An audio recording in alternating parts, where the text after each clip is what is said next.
Hello बेटा, कैसे हैं आप लोग? आशा करता हूँ बहुत अच्छे होंगे। बेटा, नीट का एग्ज़ाम नज़दीक ही है, तो उसी को ध्यान में रखते हुए मैं आज आप लोगों के सामने अवधान प्रक्रिया, जिसे कहा जाता है किसी एक विषय बिंदु पर ध्यान केंद्रित करना, को लेकर आया हूँ एमसीक्यू के माध्यम से, यानी प्रश्नों के आधार पर तैयारी करना, प्रश्नों को आधार मानकर ही पूरे टॉपिक को तैयार करना। उसको लेकर आया हूँ हिंदी माध्यम के स्टूडेंट्स के लिए पादप वृद्धि एवं परिवर्धन चैप्टर के लिए। तो चलते हैं, आगे बढ़ते हैं हम अपने कंप्यूटर स्क्रीन पर। हाँ तो बेटा, पहला प्रश्न हमारा जो पादप वृद्धि और परिवर्धन से संबंधित है वो हमारे सामने है, और वो है निम्न में से कौन पादप वृद्धि का लक्षण नहीं है। तो पहला ऑप्शन है यह अनुत्क्रमणीय प्रक्रम है। दूसरा, यह जीवन पर्यंत चलती है। तीसरा, यह हमेशा निर्धारित होती है। और चौथा, इसमें कोश का विभाजन और कोश का दीर्घीकरण शामिल है। देखिए, इस प्रश्न को करने से पहले मैं अगर आपको ये बात कहूं कि पादप वृद्धि से तात्पर्य क्या था। हमने कहा था पौधे के संपूर्ण शरीर या उसके अंगों, यहाँ तक कि उसकी कोशिकाओं के आकार व आयतन में होने वाला अनुत्क्रमणीय प्रक्रम ही पादप वृद्धि है।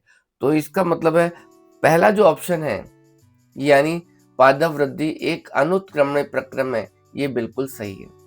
चलिए, दूसरा, मैंने पादप वृद्धि के जो लक्षण लिखाए थे आप लोगों को, उसमें पहली बात हमने लिखी थी कि पादपों में वृद्धि जो सामान्यतः जो होती है वह अनिश्चित प्रकार की थी। हालांकि कुछ पादप अंगों में निश्चित या निर्धारित वृद्धि हो सकती है।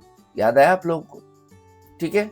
और जो अनिश्चित वृद्धि का मतलब होता है जीवन पर्यंत होने वाली वृद्धि। तो इसका मतलब सेकंड ऑप्शन भी सही है कि यह जीवन पर्यंत चलती है। लेकिन जब थर्ड ऑप्शन पर हम लोग चलते हैं कि यह हमेशा निर्धारित होती है, ठीक है, यह गलत है। हमें यह पता होना चाहिए कि सामान्यतः अगर देखा जाए तो पौधों में वृद्धि अनिर्धारित होती है, इनडिटरमिनेट टाइप की होती है। कुछ पादप अंगों के अंदर, जैसे फलों के आकार में, उनमें निर्धारित वृद्धि हो सकती है। तो यानी इसका मतलब थर्ड ऑप्शन जो है वो गलत है। और चौथा, अगर मैं कहूंगा कि इनमें कोशिका विभाजन और कोशिका दीर्घीकरण शामिल है, तो बिल्कुल है बेटा। जब कोई पादप वृद्धि करता है तो उसमें कोशिकाओं की संख्या भी बढ़ती है और कोशिकाओं का आकार भी बढ़ता है। ठीक है। तो हमारे इस प्रश्न का जो उत्तर अगर मैं आप लोगों को कहूं, तो हमारे प्रश्न का उत्तर जो है थर्ड है, यानी यह हमेशा निर्धारित होती है। ठीक है। तो ये जो है इस पादप वृद्धि का लक्षण नहीं है। चलिए, लेकिन इसके साथ में हमें कुछ और बिंदुओं पर भी ध्यान देना है जो मैंने आपको लिखाए थे। तो पहला तो हमने बात कर ली कि पौधों में वृद्धि सामान्यतः जो होती है वह अनिश्चित या अनिर्धारित प्रकार की होती है। दूसरा, हमने कहा था पादपों में वृद्धि जीवन पर्यंत होती है। पादपों में वृद्धि का स्वरूप खुला होता है, याद करिएगा, open form of the growth. क्यों? क्योंकि जो मेरिस्टेम है उसकी क्रियाशीलता की वजह से ही जीवन भर नई कोशिकाओं का पादप शरीर में जमावड़ा होता रहता है। याद कीजिएगा, पादपों में वृद्धि प्राथमिक भी होती है और द्वितीयक भी होती है, जिसका आपको कारण पता है कि प्राथमिक वृद्धि का कारण तो शीर्ष व अंतर्वेशी विभज्योतक है, जबकि द्वितीयक वृद्धि का कारण जो है वो पार्श्व विभज्योतक है। इसके अलावा पादप वृद्धि उपापचय से संबंधित है, क्योंकि इसमें ऊर्जा का उपयोग होता है या ऊर्जा की आवश्यकता होती है, तभी जाकर वृद्धि होती है। और लास्ट अगर याद करें तो पादप वृद्धि मापन योग्य है। याद कीजिएगा, यानी पादप वृद्धि का मापन किया जा सकता है। और मापन के कई तरीके हैं, जिसमें मैंने आपको बहुत सारी चीजें बताई थी कि एक तो डायरेक्ट मेथड भी होते हैं, माप लिया जाए, ठीक है। और इसमें जो बहुत महत्वपूर्ण विधि जो बताई थी मैंने आपको, वो बताया था चाप वृद्धि मापी, ऑक्सीनोमीटर द्वारा पौधों में वृद्धि का मापन किया जाता है। ठीक है। तो इस तरीके से हमारा ये पहला जो प्रश्न है वो समाप्त होता है। अब हम लोग चलते हैं अपने अगले प्रश्न। तो बेटा, दूसरा प्रश्न हमारे सामने है। इस प्रश्न को करने से पहले मैं आपको रिकॉल करा दूं कि एनसीईआरटी का एक बिंदु था कि पादप में वृद्धि जो है वह मापन योग्य है। और शुरुआती एक लाइन थी कि पौधों में जो वृद्धि जो होती है कोशिकीय स्तर पर जीव द्रव्य की मात्रा में वृद्धि का परिणाम है। कोशिकीय स्तर पर वृद्धि जीव द्रव्य की मात्रा में वृद्धि का परिणाम है और जीव द्रव्य की मात्रा में वृद्धि या कोशिकीय स्तर पर वृद्धि को प्रत्यक्ष रूप से मापन नहीं किया जा सकता, तो उसके कुछ इनडायरेक्ट पैरामीटर्स होते हैं।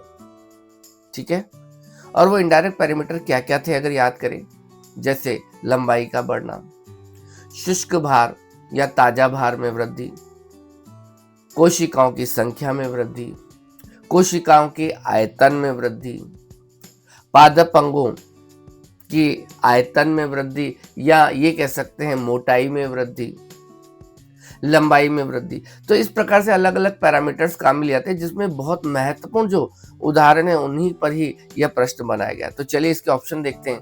पहला ऑप्शन है मक्का के मूल शीर्ष विभजोतक की कोशिकाएं प्रति घंटे 17,500 या उससे अधिक नई कोशिकाएं उत्पन्न कर सकती हैं। बिल्कुल सही है। यहाँ पर जो पैरामीटर जो है मक्का के मूल शीर्ष के अंदर जो पैरामीटर जो है कोशिकाओं की संख्या में वृद्धि को माना गया है, संख्या का बढ़ना। तो बिल्कुल सही है, 17,500 या उससे अधिक नई कोशिकाएं जुड़ सकती हैं उसके अंदर। इसके अलावा अगर याद हो तो जीवाणु के अंदर, यानी कहने का मतलब संवर्धन माध्यम में जीवाणु की जो वृद्धि है उसमें भी ध्यान रखिए कोशिकाओं की संख्या में वृद्धि को ही एक मापदंड माना जाता है, याद कीजिएगा। चलिए, तो ये पहला ऑप्शन बिल्कुल सही है। दूसरा, तरबूज की कोशिकाओं का आकार 3.5 लाख गुना तक बढ़ जाता है। बिल्कुल है। यहाँ पर बेटा जो पैरामीटर जो है यानी मापदंड जो है वो है कोशिकाओं का आयतन या आकार है। तो ये बिल्कुल सही है। ये उदाहरण एनसीईआरटी का ही है कि तरबूज की कोशिकाएं जो है अपने एक बार में या जितने अपने जीवन काल में 3.5 लाख गुना तक वृद्धि कर सकती है। तीसरा है पराग नलिका की वृद्धि संख्या के रूप में मापी जाती है। बिल्कुल गलत है। पराग नलिका की जो वृद्धि जो होती है वो लंबाई के रूप में मापी जाती है। कि पराग नलिका जब ग्रो करती है, वर्तिका पर गिरती है, तो पराग नलिका बढ़ती चली जाती है ना, तो लंबाई में वृद्धि के रूप में मापी जाती है, यानी थर्ड ऑप्शन बिल्कुल गलत है। चौथा, पत्ती की वृद्धि सतही क्षेत्रफल के रूप में मापी जाती है। बिल्कुल सही है। पौधे पत्ती जो है वो छोटे से जब बड़ी होती है तो उसका सतह क्षेत्रफल बढ़ता है, सरफेस एरिया बढ़ता है। तो इसका मतलब ये हो गया फोर्थ ऑप्शन भी सही है। तो हमारे पास में यहाँ पर अगर ऑप्शन देखा जाए तो फर्स्ट, सेकेंड और फोर्थ ऑप्शन सही माना जाएगा। यानी इसका मतलब कुल मिलाकर हमारे पास जो ऑप्शन बन रहा है वो है फोर्थ।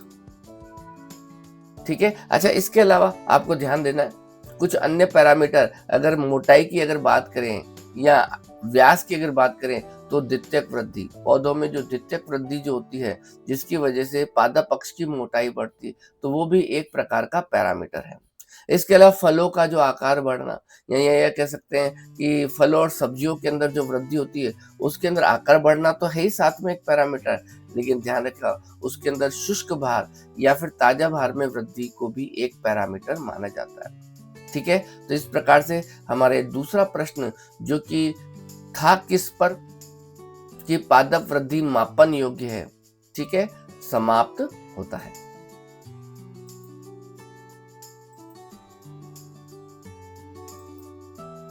तो बेटा अब हम बात करते हैं अपने तीसरे प्रश्न पर कि निम्न में से कौन सी प्रक्रिया प्राथमिक रूप से पादपों में वृद्धि की दीर्घीकरण अवस्था में शामिल है। बेटा ये जो प्रश्न है यह प्रश्न है वृद्धि के चरण यानी steps of the plant growth. और याद कीजिएगा वृद्धि के 3 चरण हमने पढ़े थे। पहला जो चरण था जिसको कोशिका विभाजन प्रावस्था कहते हैं, सेल डिवीजन फेज। दूसरा कोशिका दीर्घीकरण अवस्था यानी इलोंगेशन फेज। और तीसरा कोशिका परिपक्वन प्रावस्था यानी मैच्योरेशन फेज। तो बेटा अगर हम बात करें कोशिका विभाजन प्रावस्था की, जब हमने बात की थी तो हमने कहा था पौधे के अंदर तने और जड़ के शीर्ष भाग में जो कोशिकाएं होती हैं वो लगातार विभक्त होती हैं और वो पाई जाती हैं कोशिका विभाजन अवस्था में। इस अवस्था में कोशिकाएं छोटी छोटी पतली कोशिका भित्ति युक्त कोशिका भित्ति प्राथमिक होती है और साथ में कोशिकाएं आपस में प्लाज्मोडेस्माटा के द्वारा जीव द्रव्य सेतुओं द्वारा जुड़ी रहती हैं। कोशिकाओं के अंदर केंद्रक जो है बड़ा व सुस्पष्ट होता है, जीव द्रव्य सघन होता है और याद कीजिएगा उनमें रिक्तिका या रसधानी नहीं पाई जाती। याद आया। साथ ही कोशिकाओं के बीच में अंतराकोशिकीय अवकाश भी नहीं पाए जाते थे। लेकिन दीर्घीकरण प्रावस्था की अगर हम बात करते हैं तो उसमें हमने 3 बातें की थी। एक तो कोशिकाओं में रसधानी बनती है, वैक्यूल बनती है, रसधानी भवन की घटना होती है। कोशिकाओं का आकार बढ़ता है और कोशिकाओं का जब आकार बढ़ता है तो ऐसे में कोशिका भित्ति पर नए पदार्थों का जमाव भी होता है। लेकिन वो कोशिकाएं जो कि उससे पीछे रह जाती हैं, या ये कह सकते हैं कि उसके समीपस्थ क्षेत्र की ओर, दीर्घीकरण क्षेत्र के भी समीपस्थ क्षेत्र की ओर रह जाती हैं, परिपक्व अवस्था में पहुंच जाती हैं, जहाँ कोशिकाएं बिल्कुल अपना विभाजन के साथ साथ दीर्घीकरण भी समाप्त तो कर चुकी होती हैं और सभी कोशिकाएं अपने कार्य के अनुसार विशिष्टीकृत हो जाती हैं।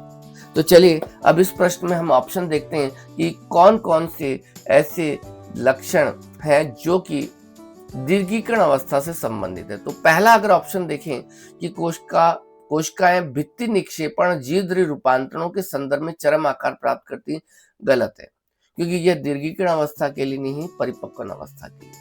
दूसरा, कोशिकाएं तेजी से विभक्त होती है, यह भी बिल्कुल गलत है, यह कोशिका विभाजन अवस्था के लिए। तीसरा, बढ़ता हुआ रसधानी भवन, इंक्रीज्ड वैक्यूलाइजेशन, कोशिका विशालीकरण, सेल एनलार्जमेंट और नव कोशिका भित्ति निक्षेपण यानी new deposition on their cell wall, ये ही है पादप वृद्धि में दीर्घीकरण अवस्था के लक्षण। चलिए, और चौथा अगर देखें, कोशिका अपनी विभाजन क्षमता खो देती हैं तथा विशिष्टीकृत नहीं, यह परिपक्वन अवस्था के लिए। तो इसका मतलब ये जो प्रश्न है इसका जो सही उत्तर होगा वो है थर्ड, बढ़ता हुआ रसधानी भवन, कोशिका विशालीकरण एवं नव कोशिका भित्ति निक्षेपण।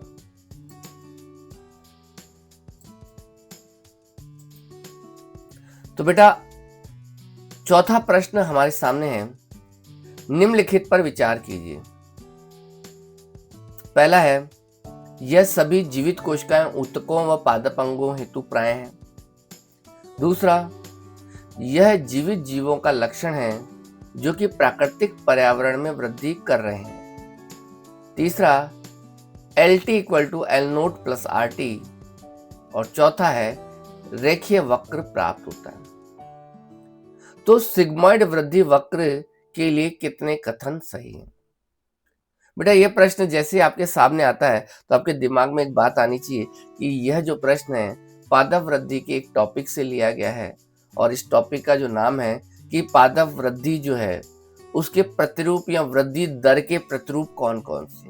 पहले समझिएगा एक बार, हमने जब बात की थी कि पादप वृद्धि जो है उसकी दर या प्रतिरूप जो है, यानी पौधों के अंदर अलग अलग भाग जो है किस पैटर्न या प्रतिरूप का इस्तेमाल करते हुए पादप वृद्धि का प्रदर्शन करते हैं, तो हमने 2 प्रकार की वृद्धि की बात की थी। पहला है जिसको कहते थे अंक गणितीय वृद्धि, एरिथमेटिक ग्रोथ, और दूसरी जिसको कहते थे ज्यामितीय वृद्धि, ठीक है, जियोमेट्रिकल ग्रोथ।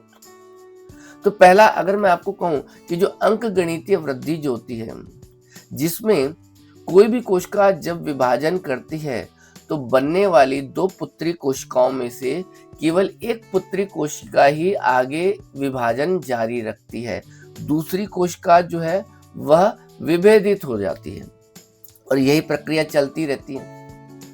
तो जो अंक गणितीय वृद्धि जो है, ठीक है, उसमें अगर देखें तो कोशिकाओं की संख्या बढ़ती है 1, 2, 3, 4, 5, 6 इस प्रकार से बढ़ती है, यानी एक तरीके से न्यूमेरिकल वैल्यू में बढ़ती चली जाती है।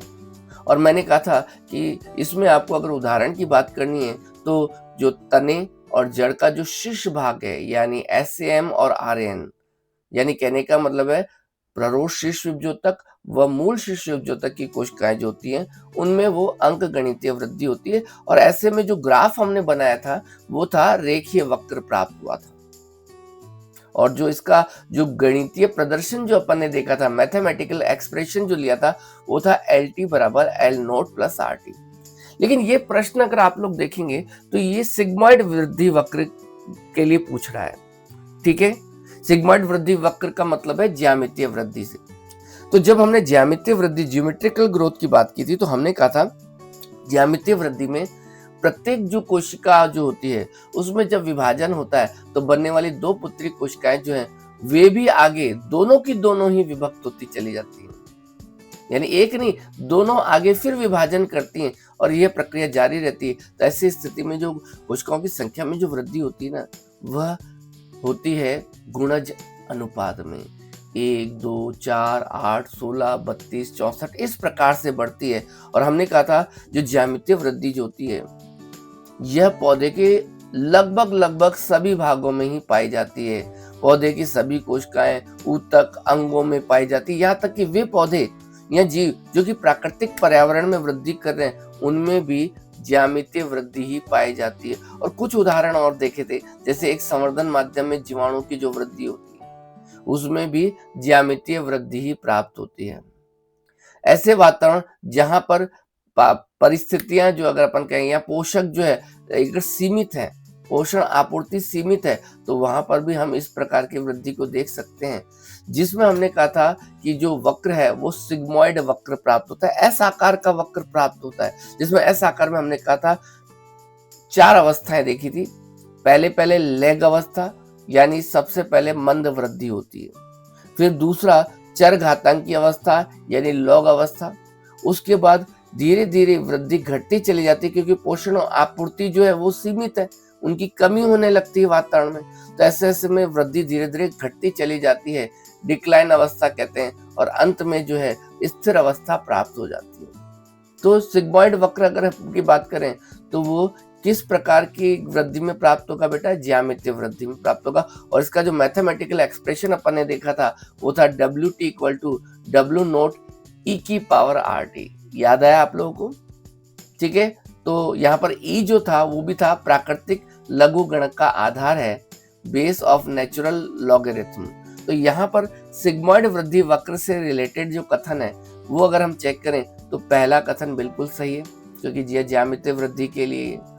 दूसरा B, यह भी बिल्कुल सही है कि यह जीवित जीवों का लक्षण है जो कि प्राकृतिक पर्यावरण में वृद्धि कर रहे हैं। तीसरा C गलत है, क्योंकि LT = L0 + RT जो है वो अंक गणितीय वृद्धि के लिए। और लास्ट अगर मैं कहूंगा रेखीय वक्र नहीं, एस आकारीय वक्र प्राप्त होता है सिग्मोइड में। तो इसका मतलब C और D दोनों ही गलत हैं। तो यानी इसका मतलब इसमें से कितने कथन सही अगर कहेंगे तो इसमें 2 ही कथन सही हैं, 2 कथन गलत हैं।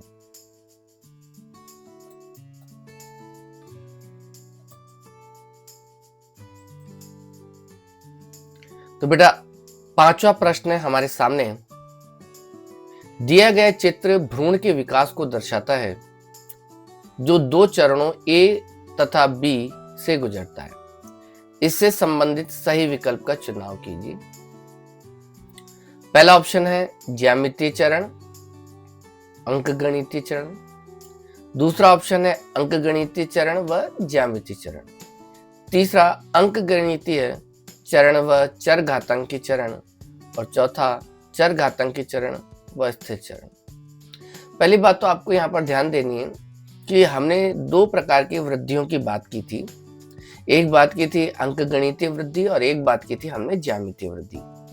तो यहाँ पर मैं फिर एक और बात कहूंगा यहाँ पर कि जो अंकगणितीय वृद्धि जिसमें कोशिकाओं की संख्या हमेशा 1, 2, 3, 4 यानी अंकगणितीय अनुपात में वृद्धि करती है, वो पाई जाती है तने या जड़ के शीर्ष वाले भाग में। ठीक है, अब अगर हम बात करें कोई भी जो युग्मनज है जब विभाजन करता है तो कोशिकाएं कैसे बढ़ती हैं? पहले 1 कोशिका से 2 कोशिका, 2 से 4 कोशिका, 4 से 8, 8 से ऐसे संख्या बढ़ती है 16, 32 आदि के आधार पर। तो इसका मतलब यहाँ पर जो A जो है वह किसे प्रदर्शित कर रहा है? वह ज्यामितीय वृद्धि को प्रदर्शित कर रहा है, क्योंकि ज्यामितीय वृद्धि में हमेशा जो वृद्धि होती है वह 1, 2, 4, 8, 16, 32 गुणज अनुपात में होती है। लेकिन जो अंकगणितीय वृद्धि जो होती है वो तो हमेशा संख्यात्मक रूप से बढ़ती है ना। तो यहाँ पर B अगर देखेंगे तो जैसे प्रांकुर का विकास हो गया या मूलांकुर का विकास हो गया, तो वहां पर जो शीर्ष की कोशिकाएं जो है, जो चित्र में भी दिखाया जा रहा है कि डार्क कलर में और लाइट कलर में, तो कोशिकाएं जब विभाजन करेंगी तो प्रत्येक कोशिका के विभाजन से 2 पुत्री कोशिकाएं जो बनेंगी उनमें से एक तो विभाजन जारी रहेगी जबकि दूसरी परिपक्व एवं विभेदित हो जाएगी। तो यानी कुल मिलाकर इसका अगर मैं आंसर कहूं तो जो पहला यानी कहने का मतलब A जो है, ठीक है, वह दिखाता है ज्यामितीय चरण को, और जो दूसरा यानी B जो है वह प्रदर्शित करता है अंक गणितीय वृद्धि को। ठीक है, तो इसका मतलब कुल मिलाकर यहाँ पर जो आंसर जो है वो हमारा आएगा फर्स्ट।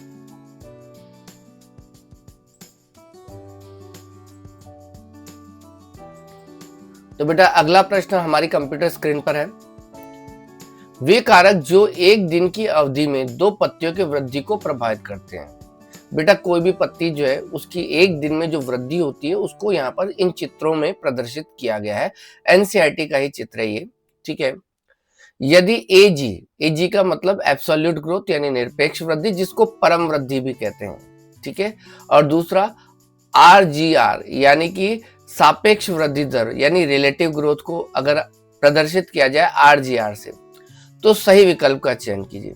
तो बेटा ये एनसीईआरटी का ही डायग्राम है, आपको ध्यान दीजिए, जिसमें ये ए पत्ती और बी पत्ती में जो ए पत्ती जो दिखाई दे रही है उसका जो इनिशियल साइज है वो 5 सेंटीमीटर स्क्वायर है और एक दिन के बाद में वो 10 सेंटीमीटर स्क्वायर हो जाती है। जबकि जो बी पत्ती जो है उसका जो प्रारंभिक आकार है वो तो 50 सेंटीमीटर है और जो अंतिम आकार है वो 55 सेंटीमीटर स्क्वायर है। तो बेटा अगर मैं इन दोनों पत्तियों में अगर सापेक्ष वृद्धि की बात करूं, निरपेक्ष वृद्धि की बात करूं, पहले निरपेक्ष या परम वृद्धि, तो आपको याद होगा परम वृद्धि का मतलब सीधा सा होता है कि इकाई समय में होने वाली कुल वृद्धि, वही तो परम वृद्धि है। तो यहाँ पर अगर कहा जाए एक दिन में कुल वृद्धि, अगर ए पत्ती में कहा जाए तो ए पत्ती में भी 5 सेंटीमीटर स्क्वायर की वृद्धि हुई है और बी पत्ती में भी 5 सेंटीमीटर स्क्वायर की वृद्धि, यानी दोनों पत्तियों में परम वृद्धि तो समान ही है, 5 सेंटीमीटर स्क्वायर ही है। लेकिन अगर कहा जाए कि सापेक्ष वृद्धि की अगर बात की जाए तो सापेक्ष वृद्धि का मतलब है प्रारंभिक पैमाने को आधार मानकर, प्रारंभिक मापदंड के आधार पर कुल वृद्धि की तुलना। तो यानी कहा जाए कि अगर प्रारंभिक मापदंड है 5 सेंटीमीटर स्क्वायर और कुल वृद्धि भी 5 सेंटीमीटर स्क्वायर, तो मैंने एक फॉर्मूला बताया था कि जब अपन सापेक्ष वृद्धि लिखते हैं तो हम लिखते हैं कुल वृद्धि बटा प्रारंभिक आकार इंटू 100।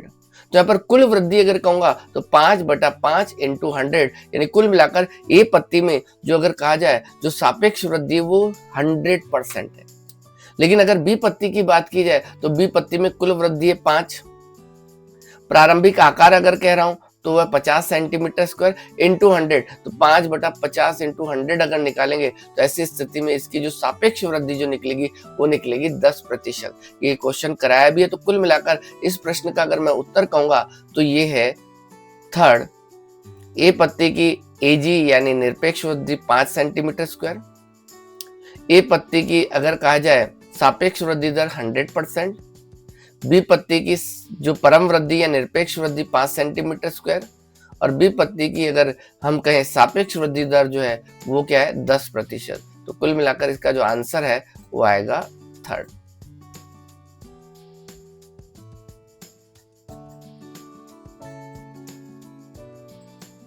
तो बेटा अगला प्रश्न हमारी कंप्यूटर स्क्रीन पर है, विकास यानी परिवर्धन, डेवलपमेंट, 2 प्रक्रियाओं का योग होता है।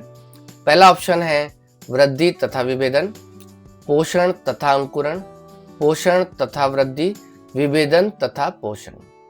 तो ध्यान दीजिएगा आपके एनसीईआरटी में पादप वृद्धि और परिवर्धन में जो पहला जो पैराग्राफ है उसमें परिवर्धन यानी डेवलपमेंट के बारे में कुछ बातें लिखी है, जिसमें एक लाइन लिखी है कि किसी पौधे में बीज के अंकुरण से लेकर उसकी जरावस्था तक होने वाली सभी घटनाओं को मिलाकर ही हम कहते हैं परिवर्धन यानी डेवलपमेंट। ध्यान रखिएगा परिवर्धन की बात की जा रही है, यानी बीज के अंकुरण से लेकर उसके परिपक्व होने तक की या फिर एजिंग यानी जीर्णावस्था होने तक जो भी घटनाएं आती हैं उनको परिवर्धन या डेवलपमेंट कहा जाता है।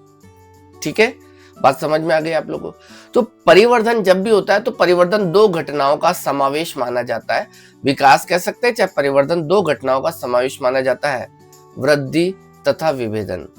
वृद्धि भी होगा और विभेदन भी होगा। जैसे कोई भी जीव जब पैदा होता है एक युग्मनज से ही मान लीजिए उसका विकास हो रहा है, तो शुरुआत में उसमें कोशिकाओं की संख्या बढ़ेगी, कोशिकाओं का आकार व आयतन भी बढ़ेगा, और जब कोशिकाओं की संख्या बढ़ेगी तो ऐसी स्थिति में जो विभिन्न कोशिकाएं या विभिन्न अंग जो होते हैं अपने कार्य के अनुसार विभेदित हो जाते हैं ना, अलग अलग अंगों का विकास किया जाता है। तो इस प्रकार से अगर कहा जाए जो पूरा का पूरा जो डेवलपमेंट है उसमें ग्रोथ के साथ साथ ध्यान रखिएगा डिफरेंशिएशन भी शामिल है। तो इसका मतलब यहाँ पर हमारे इस प्रश्न का जो उत्तर है वो है फर्स्ट, वृद्धि तथा विभेदन।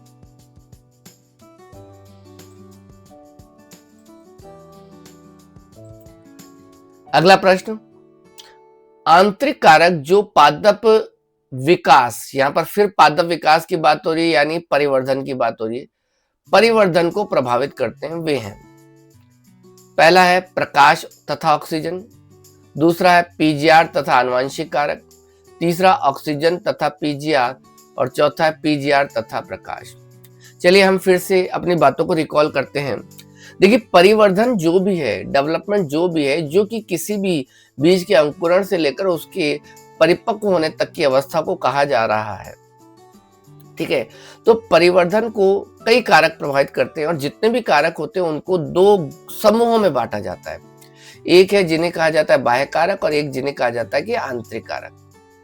अगर बाह्य कारकों की बात करें, जिन्हें भौतिक कारक भी कहते हैं, उनमें प्रकाश भी आ जाता है, तापमान भी आ जाता है, ऑक्सीजन भी आ जाती है, जल भी आ जाता है और पोषक भी आ जाते हैं। लेकिन जब हम आंतरिक कारकों की बात करें पौधों में परिवर्धन से संबंधित, तो आंतरिक कारकों में दो खास कारक हैं। एक तो ध्यान रखना जीन यानी आनुवांशिक कारक, जीन का प्रभाव भी तो परिवर्धन पर पड़ता है, वृद्धि पर पड़ता है। ठीक है, और दूसरा जो पीजीआर है, प्लांट ग्रोथ रेगुलेटर यानी वृद्धि नियामक पदार्थ, जैसे ऑक्सिन, जिब्रेलिन, साइटोकाइनिन, ये भी एक प्रकार से परिवर्धन को प्रभावित करते हैं। बस फर्क ये होता है कि जो जीन होते हैं वो कोशिका के अंदर होते हैं, तो आप इनको एक प्रकार से इंट्रासेलुलर फैक्टर्स के रूप में रख सकते हैं, इंट्रासेलुलर के अंदर। ठीक है, और अगर हम बात करें पीजीआर जो ग्रोथ हार्मोन है, वो एक पादप भाग में बनकर दूसरे पादप भागों में कार्य करते हैं, तो इसको आप इंटरसेलुलर फैक्टर के रूप में भी देख सकते हैं। तो ये शब्द जरूर ध्यान रखिएगा कि अंतःकोशिकीय कहा जा रहा है या अंतरकोशिकीय कहा जा रहा है। खास तौर से अगर कहा जाए इंट्रासेलुलर अगर बोलेंगे तो जीन यानी आनुवंशिक कारक, और इंटरसेलुलर अगर बोलेंगे तो पीजीआर प्लांट ग्रोथ रेगुलेटर। अब प्रश्न पूछा जा रहा है कि आंतरिक, तो नवा प्रश्न हमारे सामने है, निम्नलिखित का मिलान कीजिए और सही संयोजन का चयन कीजिए। बेटा ये जो क्वेश्चन जो है ये भी खास तौर से पादप वृद्धि और परिवर्धन में एक टॉपिक है आपके एनसीईआरटी में, वृद्धि की अवस्थाएं। ठीक है, वृद्धि की अवस्थाएं जो टॉपिक है, यानी वृद्धि पर कौन कौन सी अवस्थाओं का प्रभाव पड़ता है उनसे लिया गया है। इस प्रश्न में कॉलम 1 और कॉलम 2 जो है उसको मिलान करना, बड़ा आसान प्रश्न है। और मैं यहाँ पर आप लोगों को कहूँगा पहले इस प्रश्न को पढ़ने से पहले, यानी इसके कॉलम 1 और सेकंड में पढ़ने से पहले कुछ बिंदुओं पर आप ध्यान दीजिएगा। देखिए वृद्धि की जो अवस्थाएं जो होती हैं, कंडीशन फॉर द ग्रोथ अगर कहें, तो हमने इसमें बात की थी कि वृद्धि की अवस्थाएं जो हैं, यानी वृद्धि के लिए क्या क्या आवश्यकताएं हैं, उसमें पहली आवश्यकता होती है जल की। देखिए जल जो होता है, सबसे पहली बात है कि जितनी भी एंजाइमी क्रियाएं होती हैं कोशिका के अंदर, उनके अंदर माध्यम का कार्य करता है। ये तो हमें पता है क्योंकि ये एक उत्तम विलायक है। कोशिकाओं के अंदर जीव द्रव्य में जल जो है एक उत्तम विलायक का कार्य करता है, खासतौर से एंजाइमी क्रियाओं के लिए माध्यम प्रदान करता है, ये हमें पता होना चाहिए। दूसरा एक दो बातें और थी जिसको रिलेटेड करके समझेगा कि पादप वृद्धि और परिवर्धन में जल का एक बड़ा महत्व होता है, जिसमें अगर किसी कोशिका को जल प्राप्त होता है तो जल का उपयोग करने पर या जल प्राप्त होने पर ही कोशिकाएं जो है अपना आकार बढ़ाती हैं, कोशिकाओं के आकार में वृद्धि होती है, साइज इंक्रीज होता है, जिसको अपन कहते हैं सेल एनलार्जमेंट, कोशिका दीर्घीकरण, और उसी की वजह से कोशिकाएं स्फीत हो जाती हैं। कोशिकाएं क्या हो जाती है, स्फीत हो जाती है, उनका विस्तार भी होता है। चलिए ये तो था पहली अवस्था है, पहला कारक जल। दूसरा अगर मैं कहूंगा, दूसरा कारक अगर कहें तो ऑक्सीजन है। देखिए ऑक्सीजन जो होता है वह श्वसन के लिए आवश्यक है, हमें पता है, और जब श्वसन की प्रक्रिया में ऑक्सीजन उपस्थित होती है और भोज्य पदार्थों का ऑक्सीकरण होता है तो ऐसी स्थिति में ऊर्जा विमुक्त होती है। तो कुल मिलाकर ऑक्सीजन का जो योगदान है वह उपापचय ऊर्जा मुक्त करना, ताकि शरीर के अंदर विभिन्न कार्य संपन्न हो सके। ठीक है, तीसरा एक और कारक अगर आप देखें तो वह पोषक न्यूट्रिएंट्स, जिसमें आपकी एनसीईआरटी कह रही है कि माइक्रोन्यूट्रिएंट तथा मैक्रोन्यूट्रिएंट दोनों ही जीव द्रव्य के संश्लेषण के लिए, प्रोटोप्लाज्म के संश्लेषण के लिए आवश्यक होते हैं। कहते हैं सूक्ष्म मात्रिक तत्व और लघु मात्रिक तत्व, उनकी आवश्यकता होती है। इसके अलावा बेटा तापमान भी है, जो इसमें ऑप्शन में नहीं है, यहाँ पर क्वेश्चन में नहीं है।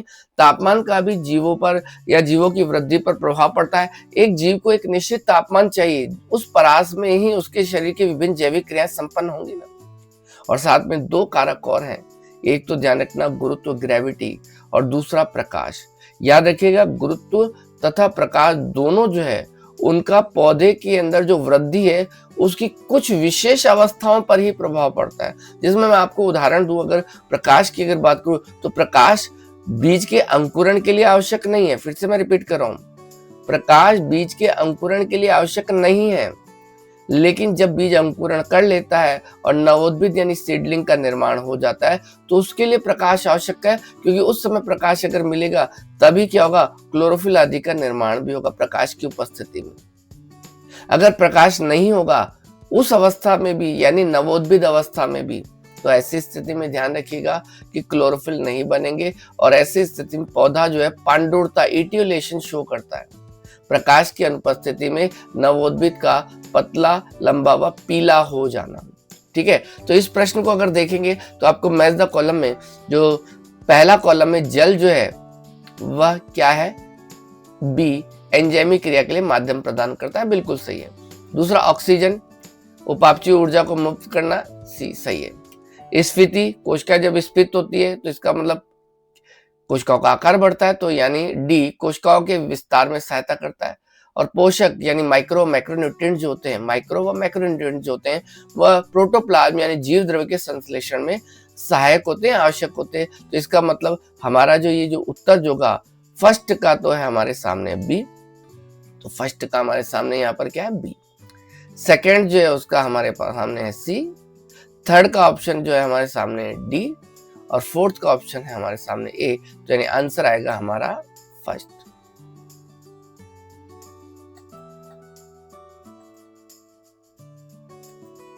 चलिए अगले प्रश्न पर ध्यान देते हैं। में वे सभी परिवर्तन शामिल हैं, खालिस्तान दिया गया है, में वे सभी परिवर्तन शामिल हैं जो कि एक पादप के अपने जीवन चक्र के दौरान बीज निर्माण से लेकर जीर्णता तक संपन्न होते हैं, परिपक्वन तक संपन्न होते हैं। तो बेटा अभी थोड़ी देर पहले ही मैंने आपको बताया कि परिवर्धन जो है यानी डेवलपमेंट जो होता है बीज के जीवन चक्र की शुरुआत से लेकर जीर्णता तक या परिपक्वन तक होने वाली घटनाओं को कहा जाता है। तो कुल मिलाकर इसका आंसर सीधा सही है, वो है परिवर्धन यानी डेवलपमेंट।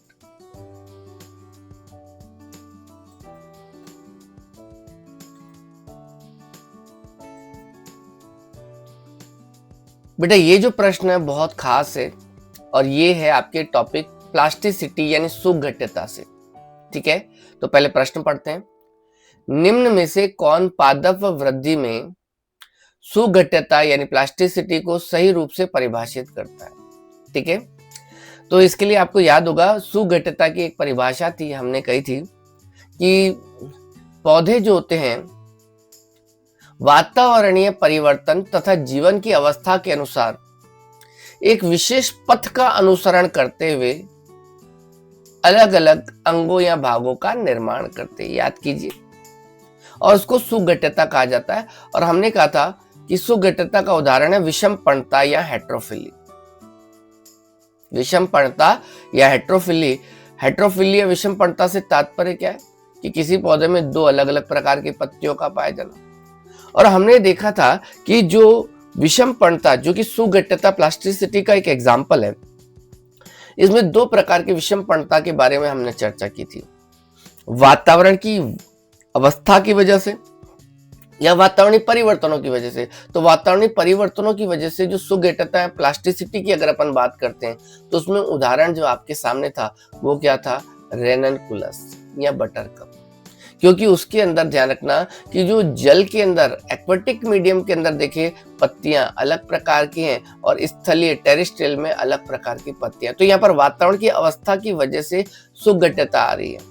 ठीक है, लेकिन अगर जीवन की अवस्था के अनुसार अगर अपन बात करें तो हमने इसमें तीन नाम लिए थे, एक तो कपास, एक धनिया और एक है लार्कस्पर।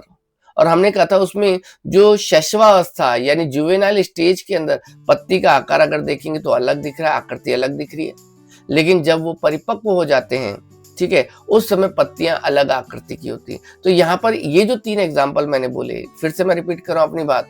एक तो क्या, कोरिएंडर यानी धनिया, दूसरा कपास कॉटन, और तीसरा लार्कस्पर। इन तीनों के अंदर भी सुगठिता होती है, लेकिन इसमें जो विषमपणता का जो कारण जो होता है वह है जीवन की अवस्था है। जबकि बटरकप में या रेननकुलस के अंदर जो सुगठिता जो पैदा होती है, सुगठिता की जो उत्पत्ति होती है वह जो होती है वातावरण के कारण। तो हमारे प्रश्न में अगर देखा जाए, ऑप्शन देखें, पादप में निश्चित वृद्धि करने की अवस्था, अनिश्चित वृद्धि करने की अवस्था, गलत। दूसरा, वातावरणीय परिस्थितियों के लिए अनुक्रिया हेतु पौधों में अपनी वृद्धि के प्रतिरूप को बदलने की क्षमता, बिल्कुल सही है ये, क्योंकि हमने कहा वातावरणीय परिस्थितियां हो चाहे जीवन की अवस्था हो, अगर पौधे विभिन्न पथों का अनुसरण करते हुए अलग अलग प्रकार की संरचनाएं, अलग अलग पैटर्न का यूज करते हुए अलग अलग प्रकार की संरचनाओं का निर्माण करते हैं, तो हम उसे ही क्या कहते हैं, प्लास्टिसिटी कहते हैं। तीसरा, वातावरणीय उद्दीपनों को ग्रहण करने की क्षमता, गलत जवाब। और चौथा अगर कहेंगे, दीप्ति काल की अनुक्रिया हेतु पुष्पन का प्रेरण करना, तो यहाँ पर सीधा सा आंसर हमें दिखाई दे रहा है सेकेंड, वातावरणीय परिस्थितियों के अनुसार अनुक्रिया हेतु पौधों में अपनी वृद्धि प्रतिरूप को बदलने की क्षमता।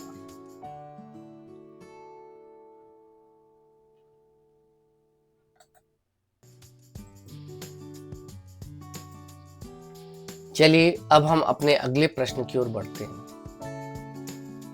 पादप वृद्धि नियामक हैं यानी पीजीआर है। पहला ऑप्शन है भिन्न रासायनिक संरचना वाले सरल व लघु अणु।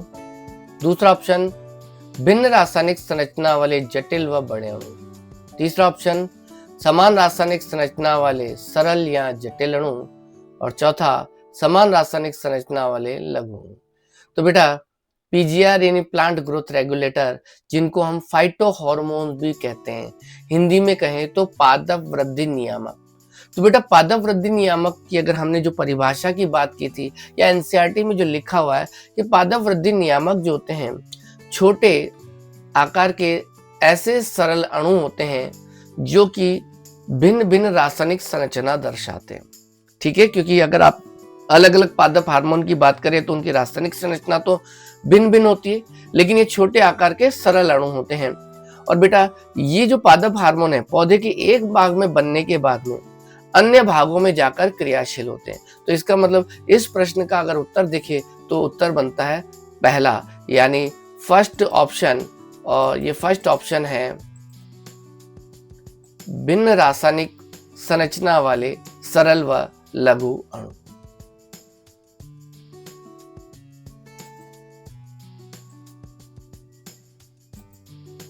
तो बेटा अगला प्रश्न हमारे सामने है, पीजीआर जो कि बीजों को शुष्कन तथा अन्य प्रतिकूल परिस्थितियों का सामना करने में मदद करता है यानी बचाता है। ठीक है बेटा, इस प्रश्न को करने से पहले एक बार फिर से रिकॉल करते हैं।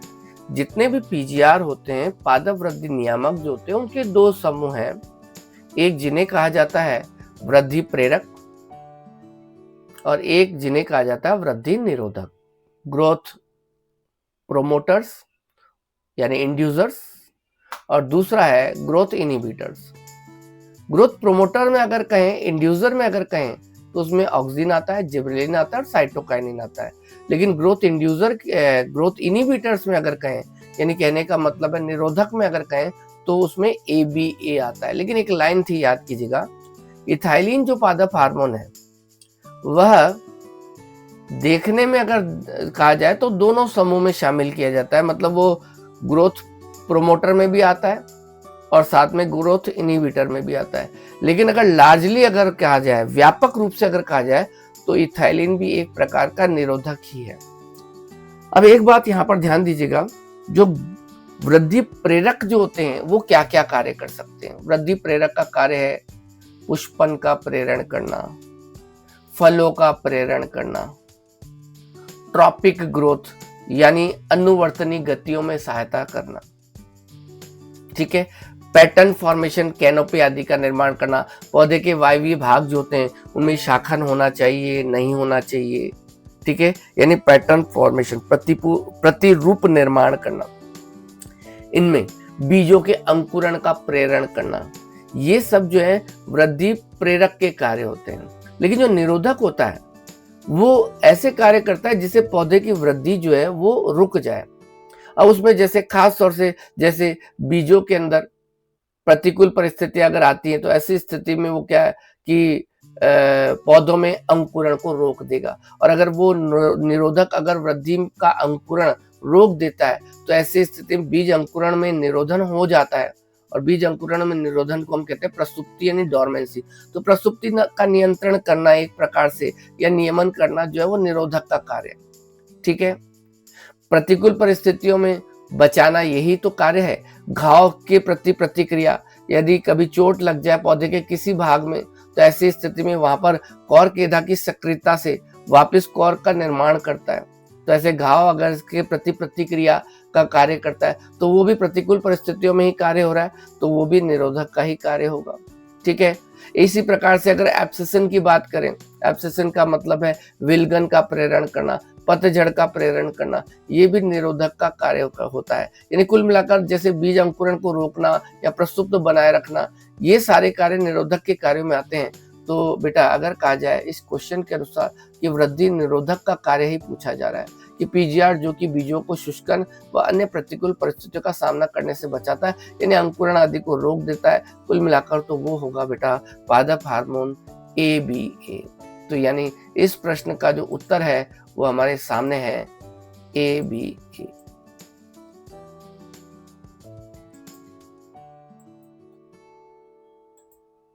तो बेटा अब हम चलते हैं अपने अगले प्रश्न पर कि W वेंट द्वारा खालिस्तान से ऑक्सिन अलग किया गया था। ठीक है, ऑप्शन है पहला जई के प्रांकुटचोल से, दूसरा कैनरी घास के प्रांकुटचोल से, तीसरा मक्का के प्रांकुटचोल से, और चौथा टमाटर के प्रांकुटचोल से। तो बेटा ये जो प्रश्न है ये पादप हार्मोन के हिस्टोरिकल बैकग्राउंड से लिया गया है। तो इस एक प्रश्न से हम सारी हिस्टोरिकल बैकग्राउंड को रिकॉल कर लेते हैं। पहली बात तो ध्यान रखिएगा, जितने भी पादप हार्मोन्स हैं उनमें पहला नाम आता है ऑक्सिन का, और ऑक्सिन का जो शाब्दिक अर्थ है टू ग्रो है। ठीक है, ऑक्सिन सबसे पहले खोजा गया पादप हार्मोन है और इसे मानव मूत्र से सबसे पहले प्राप्त किया गया था, और वो मानव मूत्र से प्राप्त किया गया ऑक्सिन है IAA इंडोल 3 एसिटिकम। तो चलिए हम ऐतिहासिक पृष्ठभूमि की ओर बढ़ते हैं। तो सबसे पहले अगर मैं कहूं तो चार्ल्स डार्विन और उनके पुत्र फ्रांसिस डार्विन ने जो कैनरी घास जो होते हैं उसका जो प्रांकुट चूल है ना, यानी जो अपन जब भ्रूण की संरचना पढ़ते हैं तो उसमें बात करते हैं जो खास तौर से भ्रूणीय अक्ष के शीर्ष के ऊपर एक कवरिंग पाई जाती है एक बीजपत्रियों में। ठीक है, तो कैनरी घास के प्रांकुट चोल पर एक तरफा प्रकाश दिया था किन्होंने, चार्ल्स डार्विन और फ्रांसिस डार्विन ने, और ये पाया कि कैनरी घास जो है उसका प्रांकुट चोल है उस दिशा की ओर मुड़ जाता है। एक प्रकार से उन्होंने ऑक्सिन के प्रकाशानुवर्ती प्रभाव का अध्ययन किया। उनका ये मानना था कि कोई एक ऐसा पदार्थ है जो प्रांकुट चोल के शीर्ष भाग में बनता है और बनने के बाद में उसे प्रकाश की दिशा में वक्रण को प्रेरित कर देता है। ठीक है, चलिए स्थानांतरण योग्य पदार्थ है जो कि एक प्रकार से निचले भागों में चला जाएगा और प्रकाश की ओर वक्रण को प्रेरित करेगा। बाद में जो FW वेंट ने ऐसे ही कई प्रयोग किए थे जई पर, एविना पर, याद कीजिएगा एविना पर, जिसको एविना कर्वेचर टेस्ट भी कहा जाता है। ठीक है, यानी एक प्रकार से जो जैव आमापन प्रयोग होते हैं ना, किसी भी रासायनिक पदार्थ की उपस्थिति का पता लगाने के लिए कुछ प्रयोग किए जाते हैं, एक प्रकार के से उन्होंने जैव आमापन ही किया था। जैव वक्रता परीक्षण कहते हैं इसको, एविना कर्वेचर टेस्ट कहते हैं। तो वो किए और उन्होंने ऑक्सिन को अलग करने, यानी ये कह सकते हैं कि ऑक्सिन को अलग किया प्रांकुट चोल से। तो ऑक्सिन को अलग करने का जो श्रेय दिया जाता है वो FW वेंट को दिया जाता है। एक प्रकार से मैं अगर कहूंगा कि ऑक्सिन जो शब्द है वो भी उन्होंने दिया। चलिए आगे चलते हैं, लेकिन अन्य पादप हार्मोन भी हमारे सामने। तो अगर हम अन्य पादप हार्मोन की बात करें तो जैसे जिब्रेलिन है, तो एक साइंटिस्ट थे जिनका नाम था कुरोसावा, जापानी वैज्ञानिक। उन्होंने चावल के खेतों में यह देखा था कि कुछ नवोद्भिद चावल के खेतों में, राइस फील्ड्स के अंदर कुछ नवोद्भिद पतले, लंबे और पीले पड़ जाते हैं। ठीक है, और उनका उत्पादकता जो होती है घट जाती है। जब जांच की गई तो पता चला कि उन चावल की जो नवोद्भिद जो होते हैं, सीडलिंग जो है, उनके ऊपर एक कवक उत्पन्न हो जाती है जिसका नाम है जिब्रेला फ्यूजिकोराई। तो एक प्रकार से इस रोग का नाम भी दिया गया है, जिसको मूर्ख नवोद्भिद रोग या बेकाने रोग कहते हैं। और ये बेकाने रोग एक कवक की वजह से होता है, ये बात जरूर ध्यान रखिएगा, जिब्रेला फ्यूजिकोराई से। और ये पता लगाया गया तो पता लगा ये जो कवक है इसके द्वारा एक रसायन स्रावित हो रहा है, और उसकी जांच की गई तभी जाकर पता चला कि यह दीर्घीकरण को प्रेरित करने वाला पादप हार्मोन है, दीर्घीकरण को प्रेरित करने वाला पादप हार्मोन है। और फिर उसे जिब्रेलिन नाम दिया गया था, कुरोसावा ने इसे खोजा था। ऐसे हम बात करते हैं अन्य पादप हार्मोन में। अगर हम बात करते हैं साइटोकाइनिन एक ऐसा पादप हार्मोन है जो कोशिका विभाजन को प्रेरित करता है। तो सबसे पहले एफ स्कूग तथा साथियों ने, फिर से कह रहा हूं, एफ स्कूग तथा साथियों ने जब ऊतक संवर्धन करते हैं तो उन्होंने ऊतक संवर्धन की प्रक्रिया में तंबाकू का इंटरनोडल सेगमेंट एक तरीके से एक्सप्लांट की तरह काम में लिया। और जब ऊतक संवर्धन प्रयोग किया तो उस दौरान उन्होंने पाया कि अगर इस प्रयोग में, जिसमें तंबाकू का इंटरनोडल सेगमेंट लिया गया है, उस ऊतक संवर्धन के अंदर संवर्धन माध्यम में ऑक्सिन तो काम में लिया जाए, लेकिन ऑक्सिन के अलावा कुछ अन्य पदार्थ, जैसे अगर मैं कहूं कि डीएनए का सत, यीस्ट का सत यानी एक्सट्रैक्ट कह सकते हैं, सवन ऊतकों का सत अगर काम में नहीं लिया जाता है तो ऐसी स्थिति में वो जो इंटरनोडल सेगमेंट है वो कैलस में बदलने के बाद में या कैलस बनने के बाद में एक प्रकार से उसका ऑर्गेनोजेनेसिस नहीं होता है। ठीक है, कहने का मतलब प्रोलिफरेशन नहीं होता है, अंगों का विकास नहीं हो पाता है।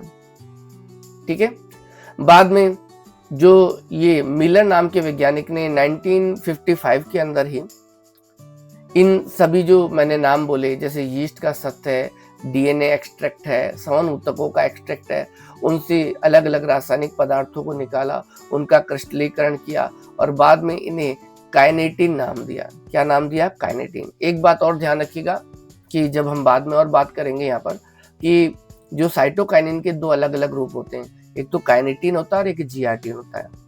काइनेटिन को सबसे पहले हेरिंग जो फिश है, मछली जो है, उसके शुक्राणु के ऑटोक्लेव्ड हेरिंग फिश के शुक्राणु के डीएनए से प्राप्त किया गया था।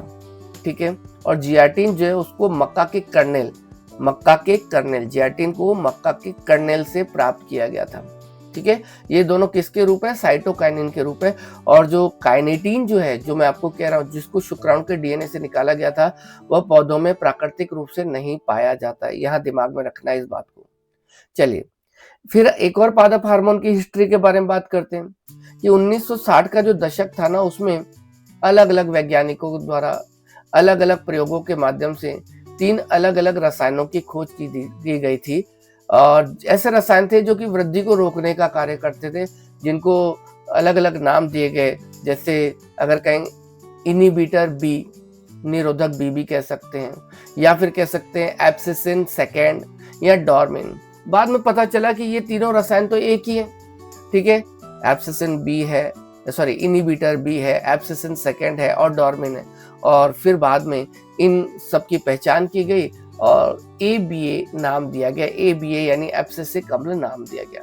और लास्ट अगर हिस्ट्री में बात करूं इथाइलिन पादप हार्मोन की, तो जो इथाइलिन पादप हार्मोन जो है उसकी खोज की अगर हम बात करें तो H कजिन नाम के जो वैज्ञानिक थे, उन्होंने 19 के ही दशक के अंदर, है ना, 1917 के आसपास जो दशक है, यहाँ 1910 के आसपास का जो दशक है, उसके अंदर एक प्रयोग में देखा कि जो पके हुए जो संतरे जो होते हैं उनसे एक वॉलेटाइल सब्सटेंस यानी वाष्पशील पदार्थ निकलता है, जो कि कच्चे जो फल जो होते हैं, खासतौर से केले वगैरह के जो फल, जो कच्चे फल है, उनमें पकने को प्रेरित कर देता है। तो इस प्रकार से बेटा ये सभी पादप हार्मोन जो है उनकी हिस्ट्री को मैंने एक प्रकार से इस प्रश्न के माध्यम से आपको रिकॉल कराया। आप एक बार इसे दोबारा जरूर सुनिएगा। तो इस प्रकार से प्रश्न जो था, FW वेंट ने खालिस्तान से ऑक्सीजन अलग किया था, तो इसका आंसर क्या है कि जई के प्रांगपुर चोल से।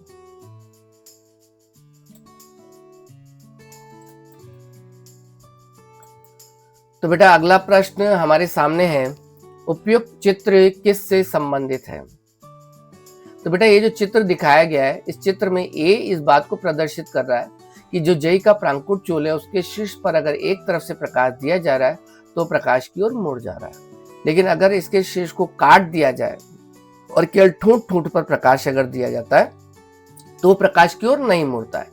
लेकिन अगर कटे हुए शीर्ष को वापस उस ठूंठ पर रखकर एक तरफ से प्रकाश दिया जाता है तो ऐसी स्थिति में जई का प्रांकुट चूल का जो टिप है वो प्रकाश की ओर दोबारा मुड़ जाता है। ये प्रयोग जो है ये FW वेंट के प्रयोग हैं जो कि जई पर किए गए थे, जई वक्रता परीक्षण में किए गए थे, और ये IAA इंडोल एसिटिक एसिड यानी ऑक्सिन की खोज से संबंधित प्रयोग है।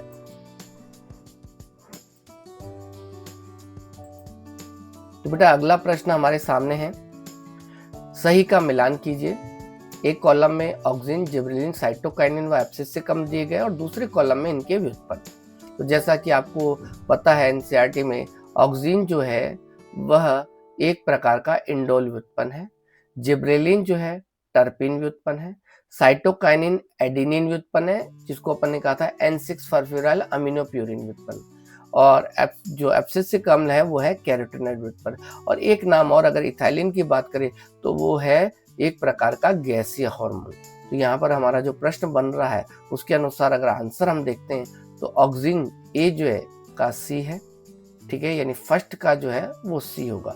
तो फर्स्ट का सी हमारे पास में दो ऑप्शंस में दिखाई दे रहा है, सेकेंड जो है उसका हमारे पास में ए है, ठीक है, यहाँ भी हमको दिखाई दे रहा है, ठीक है। थर्ड जो है वो क्या है हमारे पास में, साइटोकाइनिन। साइटोकाइनिन किसका व्युत्पन्न है यहाँ पर, डी एडिनिन व्युत्पन्न है, और एब्सिस से कम जो है वह भी कैरोटीनॉइड व्युत्पन्न है। तो इसका मतलब हमारा जो आंसर है वो है सेकेंड।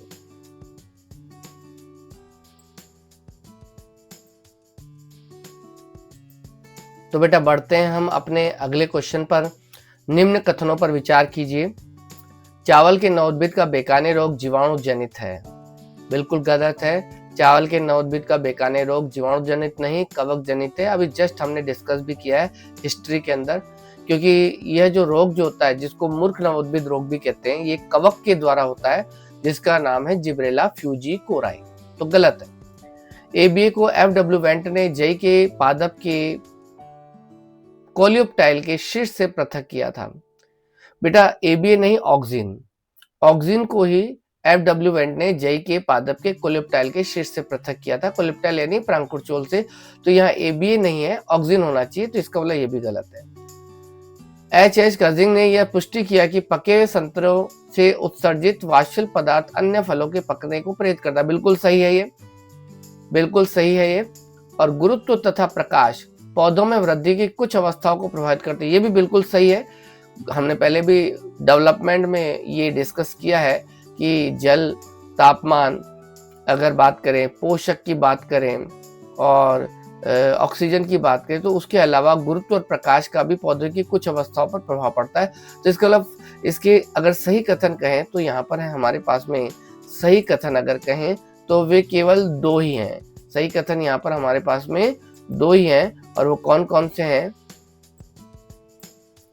थर्ड तथा फोर्थ।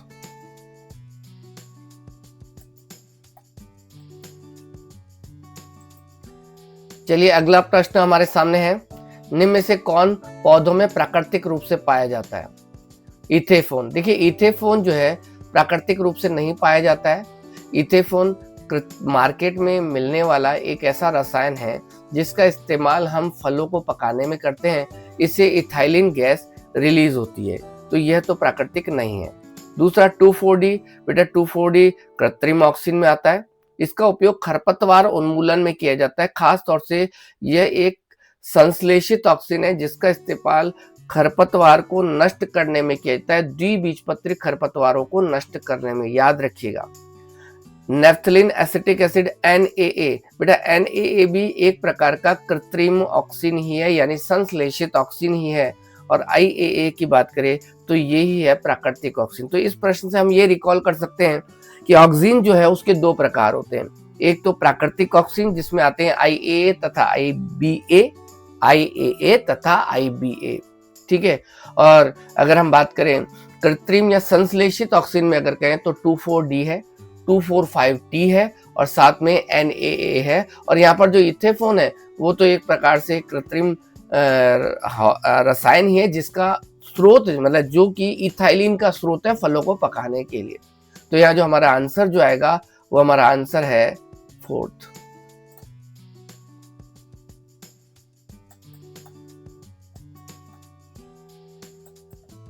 तो अगला प्रश्न 20वां प्रश्न हमारे सामने है। पीजीआर जो कि जाइलम विभेदन को नियंत्रित करता है और कोशिका विभाजन में भी सहायक है। देखिए अगर केवल कोशिका विभाजन की अगर बात करते हैं तो साइटोकाइनिन आता है, लेकिन जब हम कहते हैं जाइलम विभेदन की बात करें तो यहाँ पर हमारा जो आंसर है वो सीधा ही है, वो है बेटा ऑक्सीन। ठीक है, तो ये बहुत सीधा सा प्रश्न है कि ऑक्सीन जो है जाइलम विभेदन का भी नियंत्रण करता है और कोशिका विभाजन में भी सहायक होता है, लेकिन कोशिका विभाजन इसका प्रमुख कार्य नहीं है। अगर कहा जाए कि कौन सा पादप हार्मोन जो कि कोशिका विभाजन को प्रेरित करता है तो फिर उसमें हम साइटोकाइनिन को ही देंगे महत्व। चलिए अब रिकॉल करते हैं हम अपनी बात। यहाँ इस प्रश्न से हम ये समझ सकते हैं कि जाइलम मतलब ऑक्सीन जो है उसकी क्या भूमिका है, उसका फिजियोलॉजिकल रोल क्या है। तो बेटा ऑक्सीन जो पादप हार्मोन जो है उसके अगर कार्यों को हम बात करें तो कार्यों में सबसे पहला कार्य है ऑक्सीन का, वो है शीर्ष प्रमुखता का प्रेरण करना, एपिकल डोमिनेंसी। हम सब जानते हैं जो तने का जो टिप वाला जो पार्ट होता है उसमें शीर्ष कलिका पाई जाती है, तो शीर्ष कलिका में ही ऑक्सीन बनता है और वो निचले भागों में जाकर दीर्घीकरण को प्रेरित करा देता है। तो जब तक शीर्ष कलिका है तब तक तने के शीर्ष की लंबाई बढ़ती चली जाती है, यानी उसकी लंबाई में वृद्धि होती है।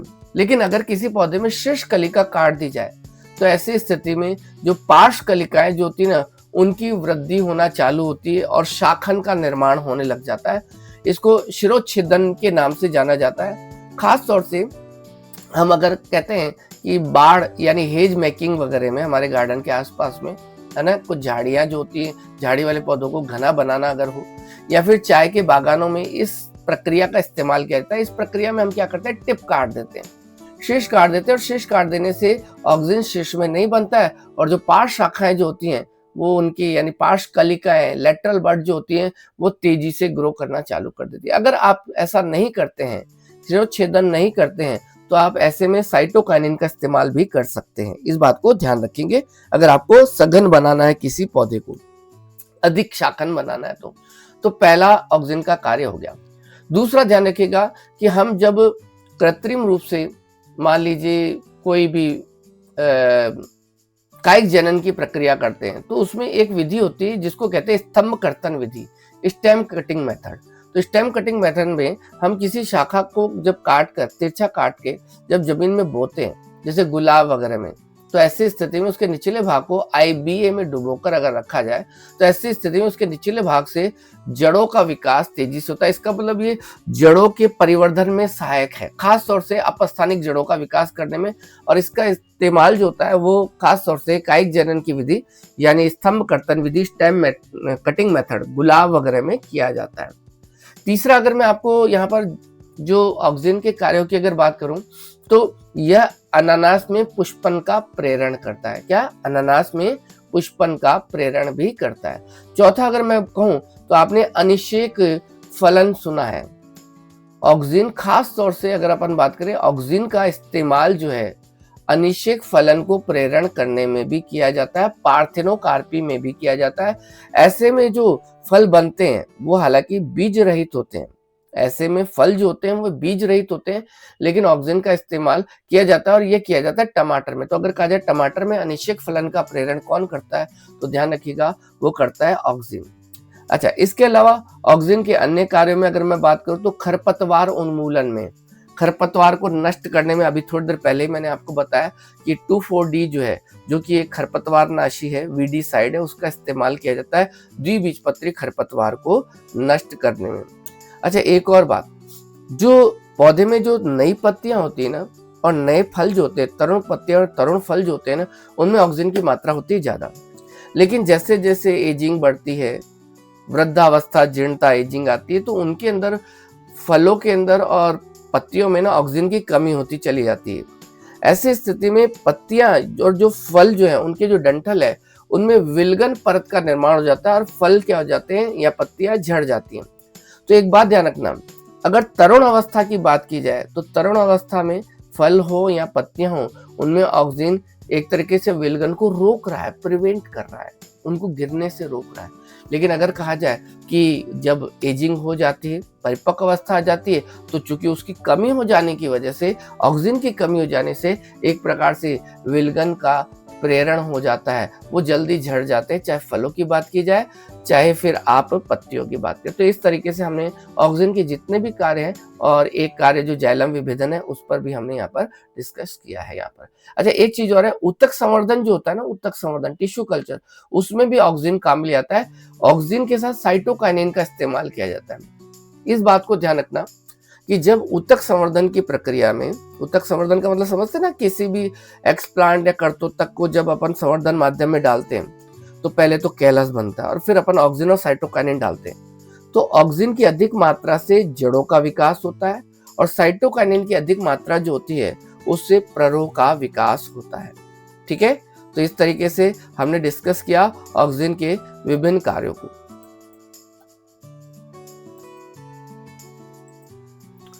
बेटा अगला प्रश्न हमारे सामने है, निम्नलिखित में से कौन सा कथन असत्य है? बेटा ये जो कथन दिए गए हैं ये जिब्रेलिन से संबंधित है। तो इस क्वेश्चन को करने से पहले मैं आपको बता दूं कि जो जिब्रेलिन का इस्तेमाल व्यापक रूप से एग्रीकल्चर में किया जाता है, और जैसा कि हमने कहा था कि कुरोसावा नाम के वैज्ञानिक ने जिब्रेला फ्यूजीकुराई नाम के कवक से सबसे पहले जिब्रेलिन को निकाला था ये कह सकते हैं। ठीक है, तो बेटा वर्तमान समय में जिब्रेलिन जो है केवल कवकों से नहीं, अनेक प्रकार के पौधों से भी प्राप्त किए जाते हैं और लगभग 100 प्रकार के जिब्रेलिन खोजे जा चुके हैं, जिन्हें GA1, GA2, GA3 आदि नामों से नाम दिया जाता है। इसमें सबसे जो प्रमुख है वो है GA3, जिसका सबसे ज्यादा इस्तेमाल एग्रीकल्चर में किया जाता है। तो बेटा जिब्रेलिन का जो इस्तेमाल है ना, अगर कहें कि किन किन कार्यों में होता है तो उसमें सबसे पहले नंबर पर अगर मैं कहूंगा दीर्घीकरण, इलोंगेशन, लंबाई बढ़ाना। तो इसमें पहले नंबर पर अगर आपको ध्यान हो तो हमने कहा था कि आनुवंशिक रूप से बौने पौधों के दीर्घीकरण में सहायक है, जैसे मटर आदि। दूसरा, वे पौधे जो कि रोजेटी स्वभाव के होते हैं, जिनमें पर छोटे छोटे होते हैं, पर संधियां पास पास होती है, पत्तियां पास पास होती है, गुच्छे वाले, जैसे चुकंदर की बात करें या पत्ता गोभी की बात करें, तो उनमें जिब्रेलिन का इस्तेमाल करें तो पर्वों की लंबाई बढ़ जाती है, पत्तियां दूर दूर हो जाती हैं। इसे बोल्टिंग प्रभाव कहा जाता है। क्या कहा जाता है? बोल्टिंग प्रभाव। इसके अलावा जिब्रेलिन का उपयोग जो होता है ना, वो अंगूर की खेती में खास तौर से अंगूर के डंठल बढ़ाने के लिए किया जाता है, जिससे अंगूर की उत्पादकता बहुत अच्छी होती है। और इसके अलावा सेब के अंदर भी, सेब के वृक्षों में भी अगर जिब्रेलिन का छिड़काव किया जाता है तो जो फल है उनका आकार बढ़ता है और साथ साथ उनकी आकृति भी बढ़िया हो जाती है, यानी कि आकृति निर्धारण में भी बहुत महत्वपूर्ण है जिब्रेलिन। मतलब फलों का आकार और आकृति निर्धारण में भी सहायक है, शेप डिटरमिनेशन में भी सहायक है। ठीक है, एक बहुत खास बात, जिब्रेलिन का उपयोग जो होता है वह गन्ने के अंदर पैदावार बढ़ाने में भी किया जाता है। अगर हम गन्ने पर जिब्रेलिन का इस्तेमाल करते हैं तो ऐसा माना जाता है कि प्रति एकड़ जो है 20 टन उत्पादकता अधिक हो जाती है, शर्करा अंश भी बढ़ जाता है, जो गन्ने के जो पर्व है उनकी मोटाई भी बढ़ती है, लंबाई भी बढ़ती है, शर्करा का अंश भी बढ़ जाता है। ये तो थे जिब्रेलिन के वो कार्य जो दीर्घीकरण या इलोगेशन से संबंधित है, लेकिन और कार्य भी हैं। जिब्रेलिन का इस्तेमाल जो होता है वह शराब उद्योग के अंदर माल्टिंग की प्रक्रिया को बढ़ाने में किया जाता है। इसमें अल्फा एमाइलेज एंजाइम काम में आता है। इसके अलावा शंकुधारी जो वृक्ष जो होते हैं उनमें किशोर शंकुधारी जो वृक्ष होते हैं उन पर अगर जिब्रेलिन का इस्तेमाल किया जाए तो इससे उनमें परिपक्वन की अवधि तेज हो जाती है और बीजों का उत्पादन भी बढ़ता है, या बीज ज्यादा जल्दी भी प्राप्त होते हैं, बीज की प्रोडक्टिविटी भी बढ़ जाती है। ठीक है, इसके अलावा जिब्रेलिन का एक बहुत अच्छा इस्तेमाल है बीज अंकुरण में। अगर जिब्रेलिन का इस्तेमाल किया जाता है तो बीजों का अंकुरण प्रेरण होता है, प्राकृतिक रूप से भी कह सकते हैं, ऐसी बात नहीं है, क्योंकि जो बीजों का अंकुरण होता है तो उनके अंदर ना, जैसे अनाज वाले बीज, तो उनमें अल्फा एमाइलेज का संश्लेषण करता है ये जिब्रेलिन, और वह अल्फा एमाइलेज बीजों में अंकुरण का प्रेरण करवा देता है। तो कुल मिलाकर अगर हम कहें इन सभी कार्यों में देखें तो पहला कार्य जो है GA3 का उपयोग शराब उद्योग में माल्टिंग की प्रक्रिया को बढ़ाने में किया था, बिल्कुल सही है। GA3 या जिब्रेलिन का छिड़काव किशोर शंकुधारी वृक्षों की परिपक्वता अवधि को बढ़ाने में और जल्दी बीज उत्पादन में किया था, ये भी सही है। GA3 का उपयोग अंगूर में डंठल की लंबाई बढ़ाने में किया जाता है, ये भी बिल्कुल सही है। और GA3 गन्ने में पर्वों की लंबाई नहीं बढ़ाता है, ये जो ऑप्शन जो है ये गलत है। तो इस प्रकार से असत्य कथन जो हमारे इस क्वेश्चन का प्रश्न का है वो है फोर्थ, GA3 गन्ने में पर्वों की लंबाई को नहीं बढ़ा सकता है।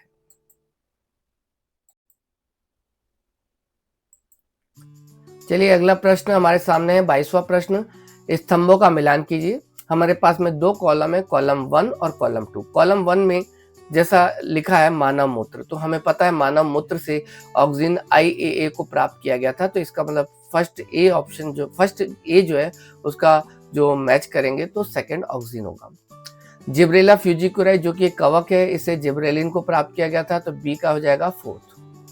हेरिंग मछली के शुक्राणु के DNA से साइटोकाइनिन को प्राप्त किया गया था काइनेटिन के फॉर्म में, तो इसका मतलब सी का हो जाएगा फर्स्ट। अब पके हुए फलों से हमें पता है कि इथाइलिन प्राप्त होता है। इथाइलिन पके हुए फलों से प्राप्त होने वाला वाष्पशील रसायन है, हमने पहले पढ़ा था, तो इसका मतलब हमारा जो यहाँ पर जो 22वें प्रश्न का जो उत्तर होगा वो होगा ए का होगा सेकेंड, बी का होगा फोर्थ, सी का होगा हमारे पास में फर्स्ट और डी का होगा हमारे सामने थर्ड। तो कुल मिलाकर आंसर बनता है फर्स्ट। अगले प्रश्न पर चलते हैं।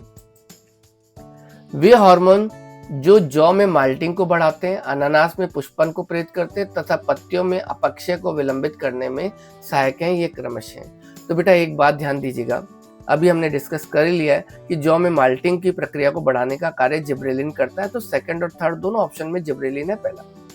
अनानास में पुष्पन का प्रेरण करता है, ये हमने पहले बात कर दी थी कि ऑक्सीजन अनानास में पुष्पन का प्रेरण करता है। लेकिन यहाँ अगर पुष्पन समकालिकता की अगर बात होती तो ऐसी स्थिति में ध्यान रखना है, फलन पुष्पन व फलन समकालिकता की बात होती तो फिर हमारे सामने यहाँ पर जो ऑप्शन जो होता वो होता इथाइलिन, लेकिन यहाँ पर ऑक्सीजन ही आएगा।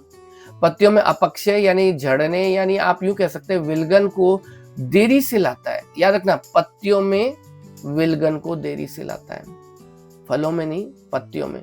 तो ये काम करता है बेटा साइटोकाइनिन, तो इसका मतलब यहाँ पर जो हमारा आंसर है वो है बेटा थर्ड।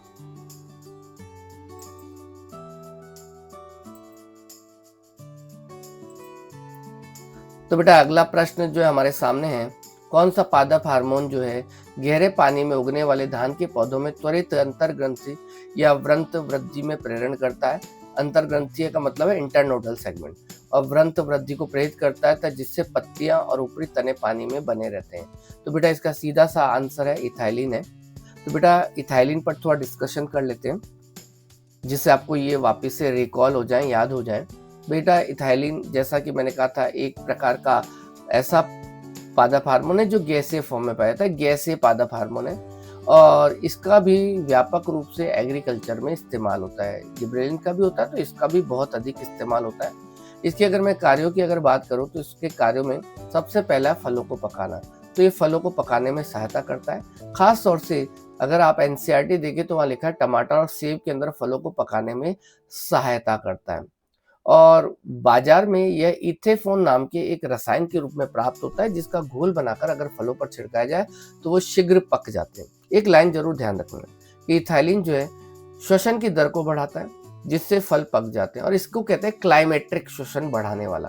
तो यह हार्मोन क्लाइमेट्रिक श्वसन बढ़ा देता है, तापमान में वृद्धि कर देता है जिसकी वजह से श्वसन की दर बढ़ जाती है और ऐसी स्थिति में फल पक जाते हैं। तो ये पहला कार्य था इथाइलिन का, बहुत महत्वपूर्ण। दूसरा ध्यान देना कि इथाइलिन जो है वह अनानास के अंदर पुष्पन का प्रेरण करता है और फलन समकालिकता, फ्रूट सिंक्रोनाइजिंग, ये जरूर ध्यान रखना, को भी कार्य करता है। मतलब पुष्पन का प्रेरण तो करेगा ही, साथ में फलन समकालिकता में भी सहायता करता है। ऐसे में क्या होता है कि जितने भी पुष्प फल आदि एक ही समय पर उत्पन्न होते हैं, तो सीधी सी बात है फायदा तो मिलता ही है।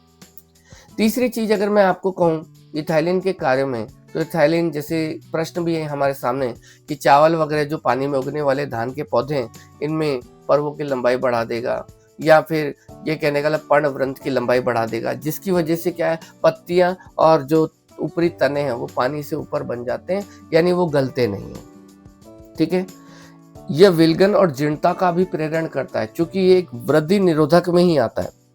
मूल रूप में से तो इथाइलिन वृद्धि निरोधक ही तो है, अतः प्रेरक और निरोधक दोनों में शामिल है, दोनों ग्रुप में आता है, लेकिन मूल रूप से ये एक निरोधक में आता है। तो ये विलगन का प्रेरण भी करता है, और आप एनसीईआरटी में अगर देखें तो पुष्पों और फलों में विलगन का प्रेरण करता है, जिसमें आपके एनसीईआरटी में उदाहरण दिया गया है कपास, चेरी तथा अखरोट में, जिसको थिनिंग कहा जाता है, thinning of cotton, cherry and walnut. इसके अलावा बेटा यह खीरे के अंदर मादा पुष्पों की संख्या बढ़ाता है, खीरे के अंदर मादा पुष्पों की संख्या बढ़ा देता है, जिससे उत्पादकता जो है बहुत अच्छी होती है। इसके अलावा जैसे मैंने आपको बताया कि ये जो इथाइलिन जो है ना, इसका इस्तेमाल जो होता है वह मूंगफली के अंदर एक तो बीज प्रसुप्ति को तोड़ना, और क्या नाम है इसका, आलू के अंदर कलिका प्रसुप्ति को तोड़कर बीज अंकुरण का प्रेरण करता है। जनरली जिब्रेलिन अंकुरण का प्रेरण करता है बीजों में, लेकिन जब स्पेशली पूछा जाता है मूंगफली में या फिर आलू के कंदों के अंदर, तो फिर हमें ध्यान रखना है इथाइलिन। इसके अलावा ये मूल रोमों की संख्या बढ़ाकर अवशोषण के क्षेत्रफल को भी बढ़ा देता है।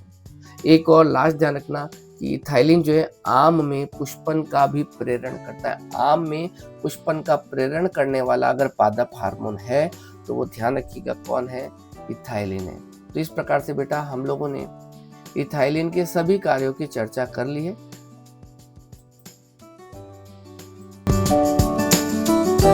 चलिए अगला प्रश्न हमारे सामने, साइटोकाइनिन मदद नहीं करता है, मतलब साइटोकाइनिन का कार्य नहीं है। पहला है पत्तियों में जीर्णता में देरी लाना, यानी जीर्णता को देर से लाना, ये तो साइटोकाइनिन का कार्य है ही। अपस्थानिक प्ररोह निर्माण, ये भी इसका कार्य है।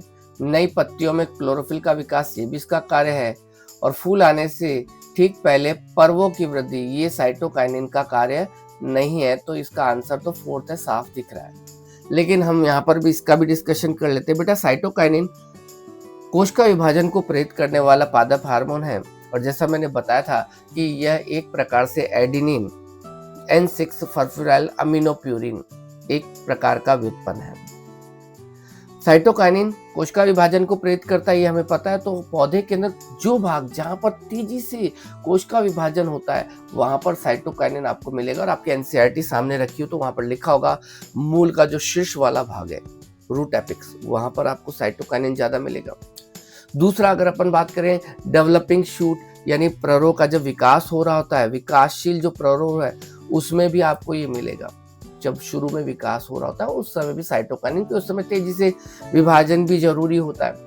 इसी प्रकार से तरुण फल जो होते हैं उनके अंदर भी साइटोकाइनिन की मात्रा अधिक होती है। चलिए कार्यों की अगर मैं बात कर रहा तो मैंने कहा कि भाई ये कोशिका विभाजन को प्रेरित करता है। इसके अलावा बहुत खास लाइन है बेटा कि ये पौधे में नई पत्तियों का निर्माण करना, जैसा कि ऑप्शन में दिया गया है, क्लोरोप्लास्ट का निर्माण करना, पार्श्व प्ररोह का विकास, अपस्थानिक प्ररोह का विकास, इसका मतलब है शाखाओं का विकास करना, शाखाओं का विकास करना, ज्यादा घना बनाना।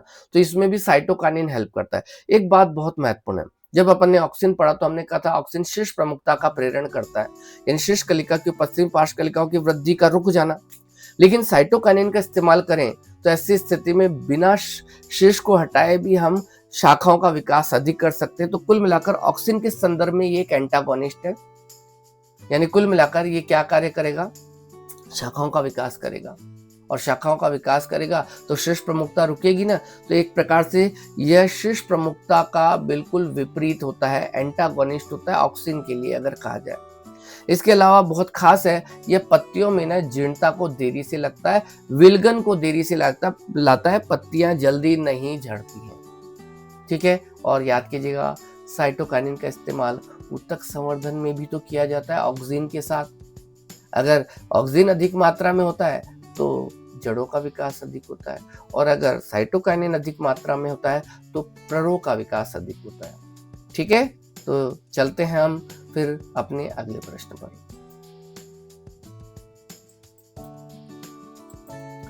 तो बेटा अगला प्रश्न है हमारे सामने, इथाइलिन के लिए गलत कथन का चुनाव कीजिए। गलत कथन ढूंढना है, तो अभी हमने इथाइलिन के कार्य कुछ समय पहले थे, तो आप फटाफट आंसर दे सकते हैं। श्वसन दर को बढ़ाना, बिल्कुल श्वसन दर को बढ़ा सकता है। दूसरा, कलिका निष्क्रियता को प्रेरित करना, ये गलत है। यह उल्टा कलिका निष्क्रियता यानी कलिका प्रसुप्ति आलू के अंदर उसको तो भंग करता है ना, तोड़ता है, तभी तो बीज अंकुरण का प्रेरण करता। तो बेटा अगला प्रश्न है हमारे सामने, इथाइलिन के लिए गलत कथन का चुनाव कीजिए। गलत कथन ढूंढना है, तो अभी हमने इथाइलिन के कार्य कुछ समय पहले थे, तो आप फटाफट आंसर दे सकते हैं। श्वसन दर को बढ़ाना, बिल्कुल श्वसन दर को बढ़ा सकता है। दूसरा, कलिका निष्क्रियता को प्रेरित करना, ये गलत है। यह उल्टा कलिका निष्क्रियता यानी कलिका प्रसुप्ति आलू के अंदर उसको तो भंग करता है ना, तोड़ता है, तभी तो बीज अंकुरण का प्रेरण करता है। यानी ये सेकंड जो है वह आंसर गलत होना चाहिए। जड़ों में रोमों का विकास करना, ये बिल्कुल सही, तभी तो अवशोषण क्षेत्रफल बढ़ेगा।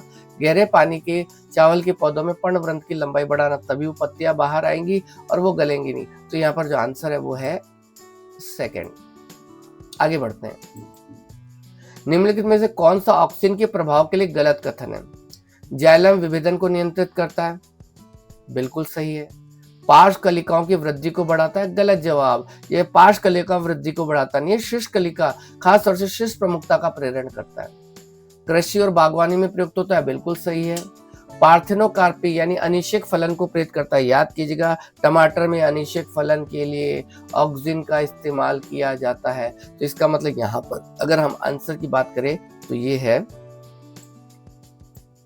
पार्श्व कलिकाओं की वृद्धि को बढ़ाना, क्योंकि ये एक गलत जवाब होगा।